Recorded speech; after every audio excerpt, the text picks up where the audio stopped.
this is Raul for Bass Musician Magazine, and today we have the great honor and pleasure of chatting with Timothy Bennett, Timmy, from Australia.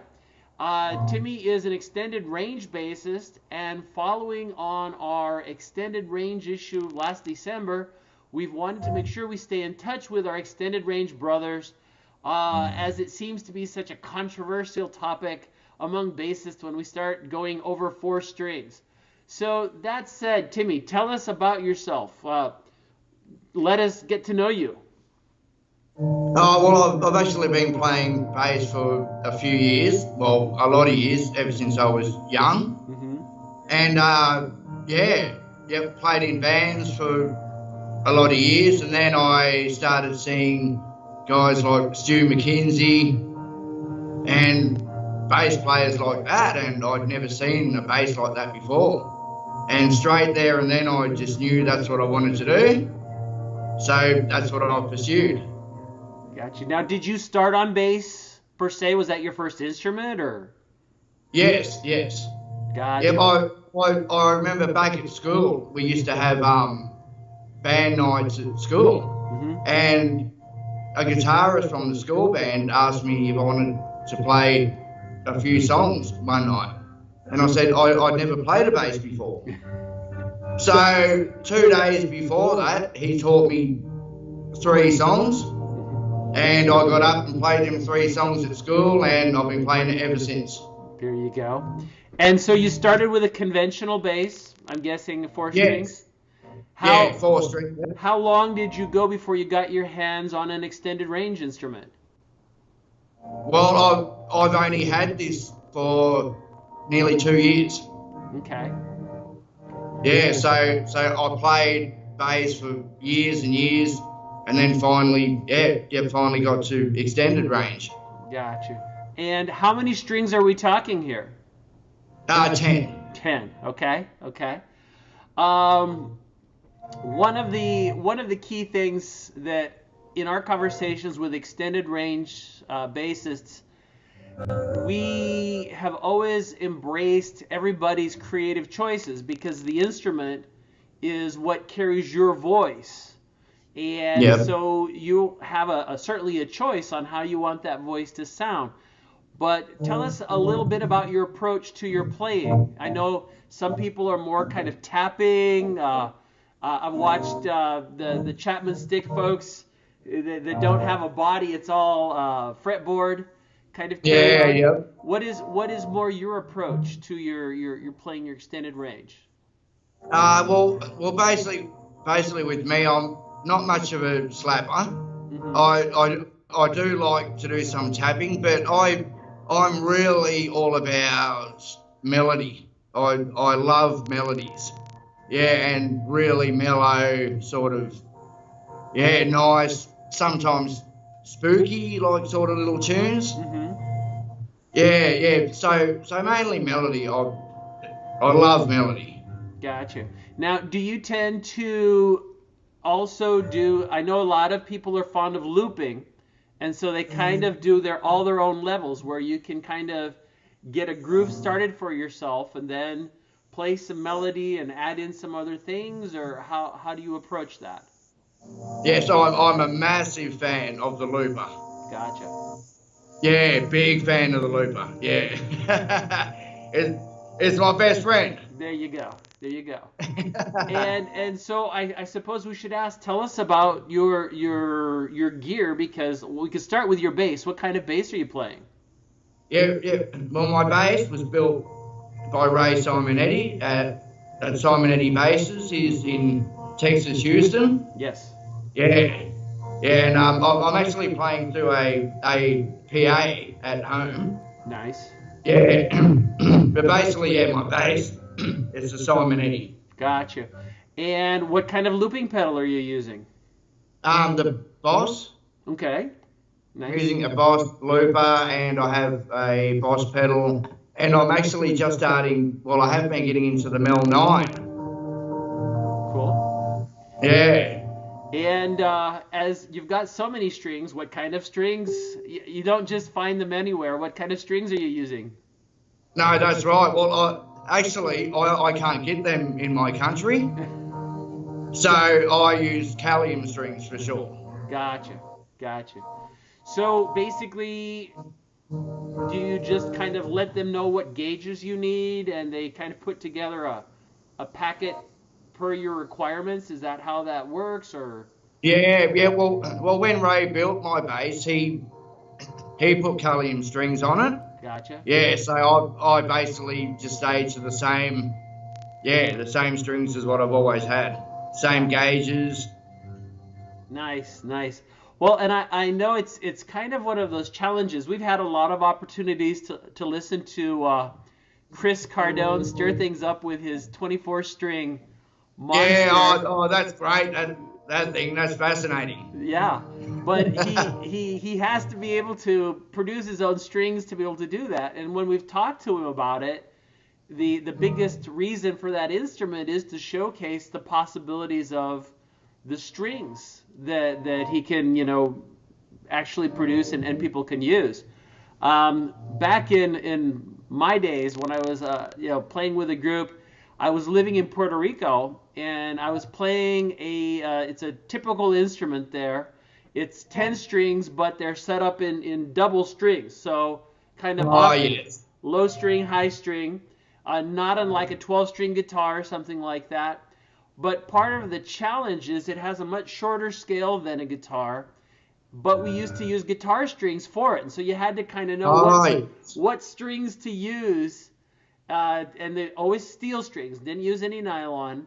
So you kind of had to get it figured out what you could apply in each particular instance to be able to get the sound that you were looking for. So strings are always a challenge unless they've pretty much figured out something for you. So that speaks volumes of Callium and the ultimate infinite string possibilities. And as we're talking about music, what kind of genre do you feel that the music you play fits in? Well, that's a funny one because I've always grown up with obviously Metallica when I was younger, Alice in Chains.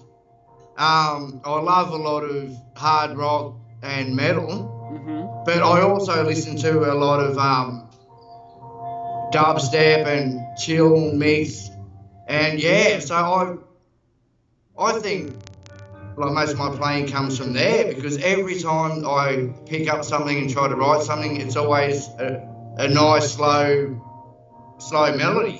Gotcha. Yeah, I never pick it up and start rocking out. Like things like that. I just look for the notes and where the melody's going to be. Yeah, so I think it actually comes from a lot of the chill like music that I listen to now. Nice.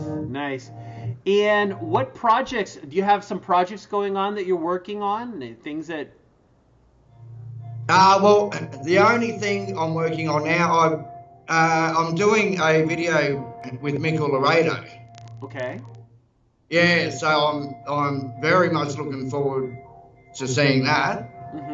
And basically right now I'm just trying to put a little EP together. Gotcha. So that's pretty much where I'm at right now. Gotcha. And it's always interesting when we have the opportunity to speak to musicians around the world. As you mentioned, influences of rock and roll groups, again, Metallica, a lot of stuff coming from the U.S. Music that would be, I don't know, traditional for Australia. Is there any influence of that sort in the kind of music you listen to? Not so much.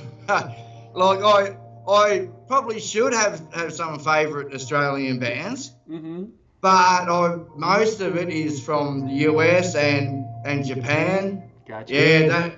That's really what I listen to. Yeah. But of course we all know there are great bands from Australia. Sure. Yeah. But my favourites, are most from the US. Yeah. Well, and it's great that music is a universal language, and I do think it's kind of made the planet a lot smaller. And then a lot of times what we find happening is that there'll be bits of influence with local music and kind of imported things, and it will kind of turn into something new. And I had the chance, we were chatting with a Spanish bassist at the NAMM show just recently, and Oh, yeah. he was telling us that he's playing Metallica, but he's applying a flamenco bass approach to it. Oh, all right. So changing it very, very subtly, but Yeah, yep. putting his own spin on it. So it's always kind of interesting to see how these things will evolve now that we have such ease of music going from one place to another. If you think back to the days, it hasn't been that long where if you wanted to hear music from somewhere else, you had to have a physical record, and it had to be imported from someplace Yeah. else. And I remember a lot of the music I listened to, a lot of Brazilian music.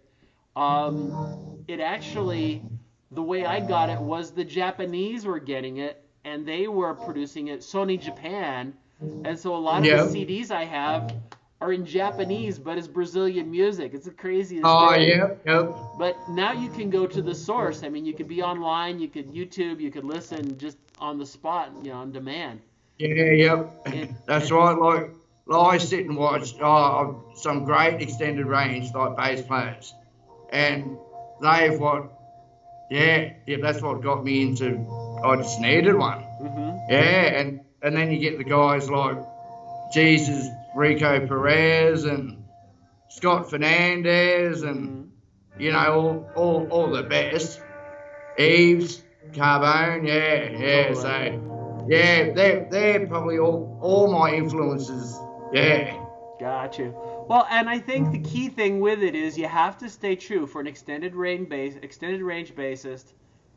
You have to stay true to your commitment of being kind of thick-skinned about it, because there is such a strong feeling with a lot of the bass community, and I still don't know why, but it makes them like, Oh, no, I mean, I've always found that funny. Um, it's only the bass players that don't like these. I know. Yeah, like the general community, they're fascinated by them. hmm They love them. They're intrigued, but no, bass players do not like them. Yes. And that's why I know that there's been instances where I've shared some of Scott's stuff, and people get kind of nasty. I have to police it a little bit. And again, where we should be celebrating what our brother musicians are doing, Yeah, that's right. instead of trying to impose on you a choice that is more like my choice or somebody else's choice. If I want to play four Yeah. strings, then that's my thing, right? I can play it. That's exactly right. If I want to play more, then that's still my thing, So it doesn't hurt anybody. I think, if nothing else, it just helps enrich Yeah. our music and the possibilities, and it will open the eyes, perhaps, of young musicians to say, just like yourself, they'll go, hey, maybe I could do that, and I've got some ideas on what I want to do and how I want to play. So Yep. I think it's commendable to stay true to this cause, even though you are in a minority within the bass community. But certainly stick with it, and I, for one, will look forward to hearing when your EP comes out, and hear more of your creative efforts, because it's just all part of what the world of music is about. That's the beauty of it, and Yep. tolerance and acceptance. So if people want to know more about what you're doing or to hear more of your music, where should they look? Where's the best place? Facebook. And Yeah. under Timothy Bennett on Facebook? Yes. or- Yes. Gotcha. Well, Timothy, thank you so much for taking time to chat with us today. We're Thank you, Raul. Thank you for the opportunity. Thank you. We're so thrilled that with the Skype, like we have it, we can chat across the planet. It's even a different day where you are, but it just makes our planet that much smaller. And I hope that if there's anybody in the bass community that's interested in playing ERB, that you chat with Timmy. I know Ron Pacheco, we chatted about a month ago, another extended range bassist. I'm sure, they're all very nice people, and, don't hate, embrace the difference, and, we can learn from each other. So anyway, again, thanks for your time. People, you've seen Timmy Bennett, direct from Australia, here on Bass Musician Magazine.